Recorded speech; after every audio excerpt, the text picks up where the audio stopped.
2 weeks ago, I received a video report from Kajsa Ekis Ekman, a Swedish journalist and activist who went to Cuba and reported live from there.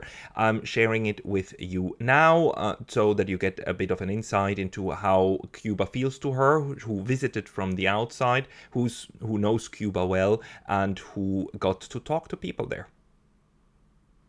Thank you, Pascal, for the question. So it's been a week. I'm here in Havanna, as you can tell.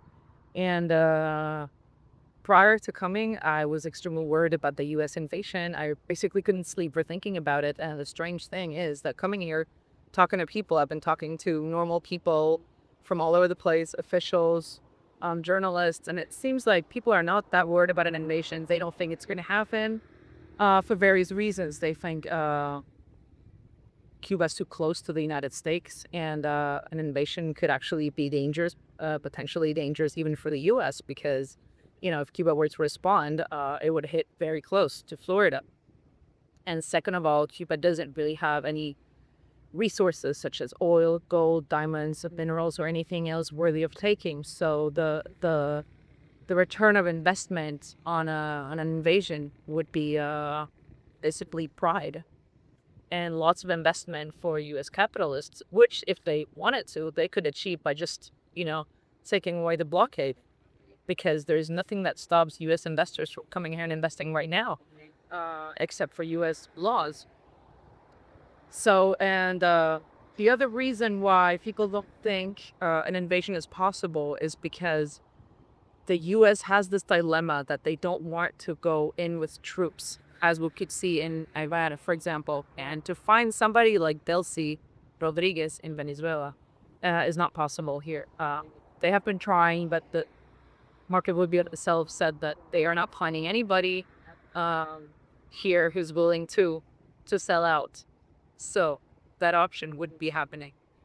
Um, it seems like the strategy that the U.S. is opting for is basically to strangle the country economically, not only to make the economy scream, because that's what they've been doing for the past 7 decades, but to make the people scream.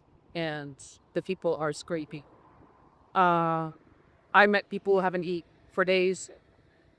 Um, People even haven't been drinking water. People who don't have electricity in their house because the electricity, for the lack of oil, goes on and off. Sometimes it's off for more than 24 hours. Sometimes it just goes on for a little while. It goes off again. It means, the Wi-Fi signal doesn't go on. You can't call anybody. You can't send messages. You can't put your air conditioner on at night, which of course is terrible because the heat is so bad that, if you can't sleep and the whole night and you're going to work tired and you haven't eaten anything. So people are really tired of us. I've even seen people looking in the trash for food. It's just terrible, man. It breaks your heart because this is part of crisis. Like, this is totally man-made. It wouldn't have to be like this. And they just stopped this blockade. Like, Cuba would be great. But having said that, I don't subscribe to the narrative that they're trying to paint in the Western media, that Cuba is a failed state, nothing is working, everything is terrible, and it's always dark. I mean, Cuba's still Cuba, man. It's a beautiful country. Despite the crisis, they're still dancing, they're still partying, there's still life. There's still the beaches.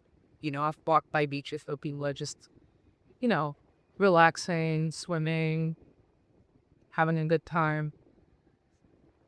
And this is the very safe country. So I think the strategy they're opting for is trying to make the situation so impossible and then try to provoke protests. And somehow that way, try to provoke a change. Doesn't seem like it's working though. I haven't seen any protests. People are more just complaining, but in their personal way. And some people are blaming government. Other people are blaming the sanctions. Most people, I think, are blaming both. Now, as a response to that, the government yesterday announced a number of measurements that are really radical, that are going to hopefully bring foreign capital. So these measurements allow not only Cubans in the exterior, but also foreign nationals to come in and invest like never before. So it allows you to open a bank here, to open a chain of restaurants or any other type of business. Hopefully, this is going to bring in foreign capital. And when the U.S. Finds out that other countries are investing in Cuba, that other countries are making money off of Cuba, and that they're living, maybe there is going to be a push to take away the sanctions. Uh, so I've been asking people, officials also, like, how are they preparing for a possible invasion? And the answer I've got is that the rumor that they're just handing out rifles to everyone doesn't seem to be true. I haven't heard anybody received a rifle. However, people that are enlisted know that when the time comes, if a cops hopefully doesn't come, they know where the rifle is to go and get it.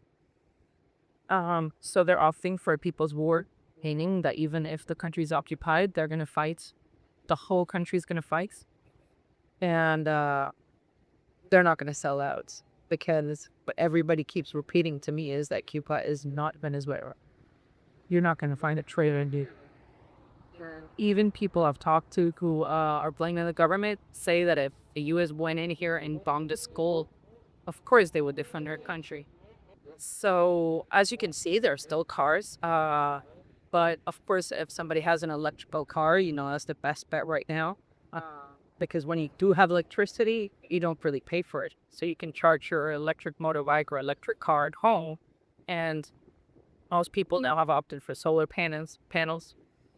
So there's a lot of people who have solar panels at home to charge the TV or phone or and there. And yeah, what else to tell you? Cuba is a great country. Like, you should all come here. Like, somebody see, but I know that the U.S. is pressuring the airlines to stop flying here and spreading the word that you can't come here. And a lot of countries have also uh, not recommended their citizens to come to Cuba, which I think is totally strange because, as you did tell, this is a very safe retreat. Nothing will happen. I mean, the hotels are functioning, restaurants are functioning, bars are open, there's still festivals even. So there is no problem coming. Yeah. No, no, no, no, no. Estoy hablando. Gracias. And yeah. So if somebody's thinking of coming to Cuba, I think now is the time. Because Cuba really needs help. Like, the taxi driver will pick me up on the airport. Yeah, just so you know, if anybody comes here, you just land at the airport and there will be taxis waiting for you to take you to town. The taxi driver that took me, he had been waiting about 30 hours to before festival because so few people are coming. So he said he had been drinking and eating at 30 now. Visit see the car just waiting for a customer. So Cuba really needs you more than ever. So I would just recommend for everybody to come.